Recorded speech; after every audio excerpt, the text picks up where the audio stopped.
Hi, Dawn Zerker here, and I help women be healthy and well so that they can nurture a thriving family. Today, we're jumping into the topic of protein. What is it? What are the benefits of it for us women?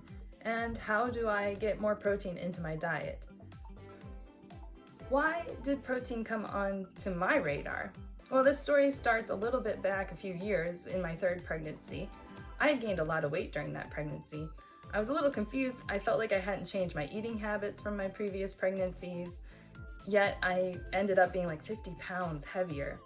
And then COVID happened where I couldn't go to the gym anymore, and I felt like I started back gaining that weight. And so I came into 21 being back to that post-pregnancy weight that I didn't like. And so I started the process again of journaling my food, getting more serious. I started exercising every day, and I got introduced to the idea that protein was actually really important to my diet. And that's what really changed. After I started upping my protein intake, I started noticing my body naturally just toning up easier with less exercise.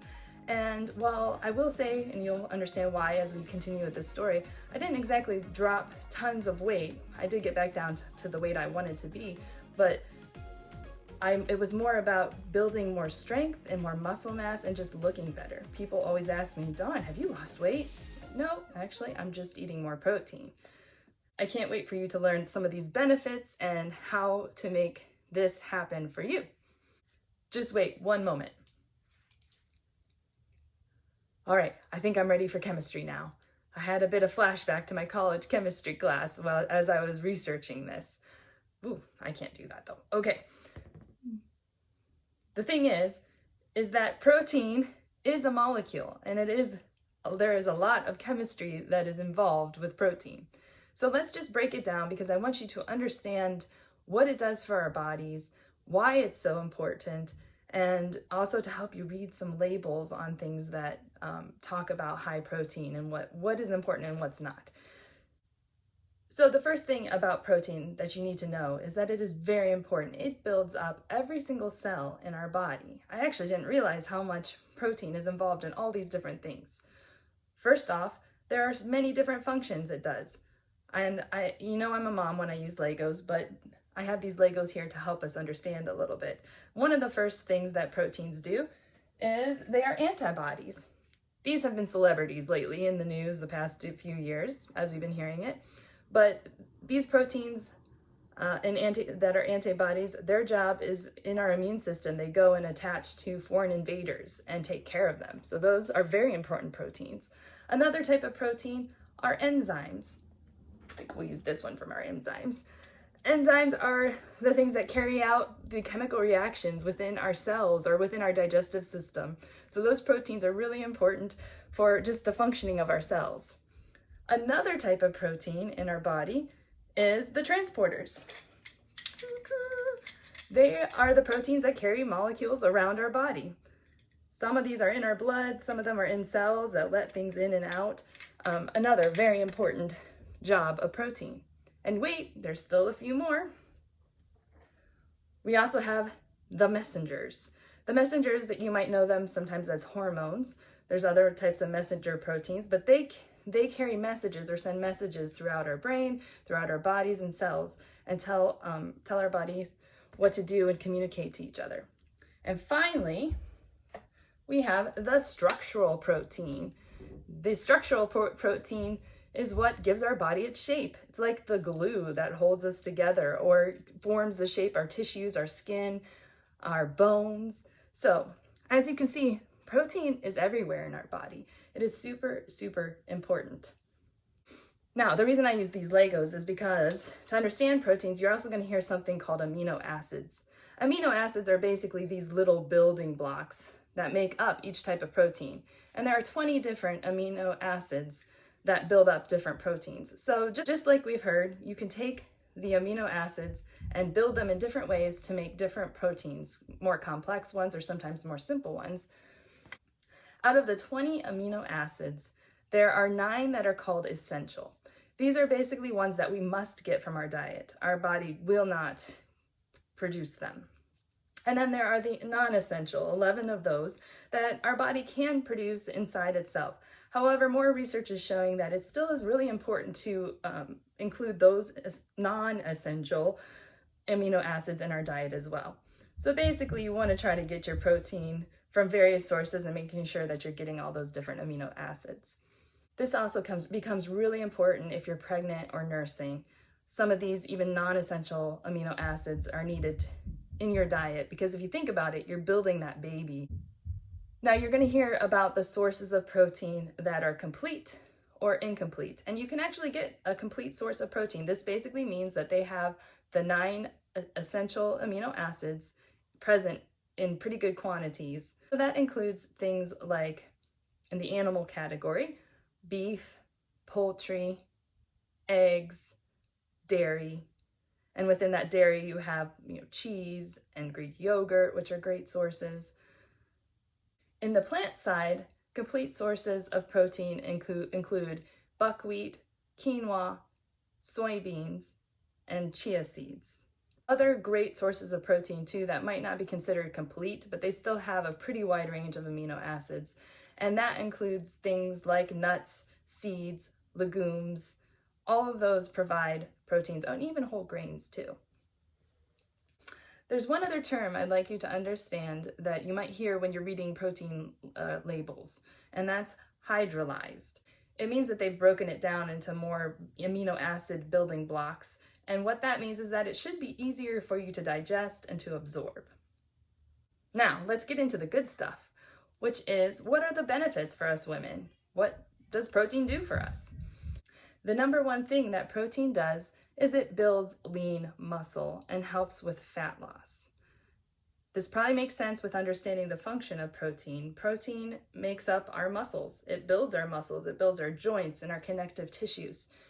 And by giving your body higher protein, it can then create these structures and things in your muscles. A lot of times when you diet and you might be restricting calories, your body goes into this starvation mode where it's going to start turning anything and everything into energy. And yeah, it's going to get rid of some of your fat, but it's also going to get rid of your muscle, which then slows your metabolism down. So when you're done with that diet, you got to the weight you like, you're just going to gain that weight right back because your body is then trying to replace and build up the muscle. If you keep the protein on the higher side while you're still trying to watch calories, you're going to continue to build the muscles, which keeps your metabolism going and burn more calories. So this is also why I have found that my body shape has just really taken a better look. I might not be weighing less on the scale necessarily, but I look a lot better. I'm much more toned, and my strength trainings seem to have so much better results. So I will say that if you really want to maximize this benefit, you do need to add some resistance training, which is a good idea for any woman. Another benefit is that it helps you lose weight. Protein takes longer to digest, as I've already mentioned, which means that when you eat it, it stays in your stomach a little bit longer and helps you stay full. Research has also shown that it actually releases hormones when you eat protein that actually curb your appetite, so you might feel less hungry. Also, you're burning more calories to digest it, so that's all wins in trying to lose more weight. A third benefit of protein is that it supports bone health, your hair, nails, and skin. As we talked about, protein is a structure. It's part of all the structures, all the glue, all the things that make up our body. So when you add and give your body the protein it needs, it's able to keep up on those structures. It's able to keep your skin looking good. It's able to keep your bones strong, which is really important for us women because osteoporosis is something that many women suffer from as we age, especially postmenopausal. And if you want to focus on keeping your bones strong, add protein. You've been hearing probably about collagen. It's all the buzz, and that's because collagen is that specific protein that is directed toward joints, nails, hair, skin, and bones. It's that glue. So I've been adding collagen just recently into my diet, and I've noticed a huge difference in my skin, my joints just feeling better, and my hair. Yeah, I've been having lots of little. I will be diving into that more in a later video, specifically about collagen. A fourth benefit is healthy aging. Research has been showing that adults who have more protein in their diet as they get older have stronger bones and retain muscle strength. As we get older, ladies, especially postmenopausal, our body has a really hard time synthesizing or making protein and replacing it in our cells and in our body. And what that happens is we get weaker and weaker. Do you have someone in your family who's maybe suffered a fall and fractured a pelvis? Some of this might be due to lack of protein in their diet, and their bones are brittle and their muscles are losing their strength. So if you want to protect against that, increasing protein in your diet is a great way to do that. So those are the 4 benefits to having protein. They help build lean muscle mass, which will help your body look toned, keep your metabolism running. It helps you lose weight by curbing your appetite, making you feel more full. And it helps with healthy aging, as well as supporting bone strength and hair and nail and skin. All sound great reasons to me to make sure you're getting enough protein. So now that brings us to the plan. How much protein should I be adding into my diet, Dawn? How do I keep track of this?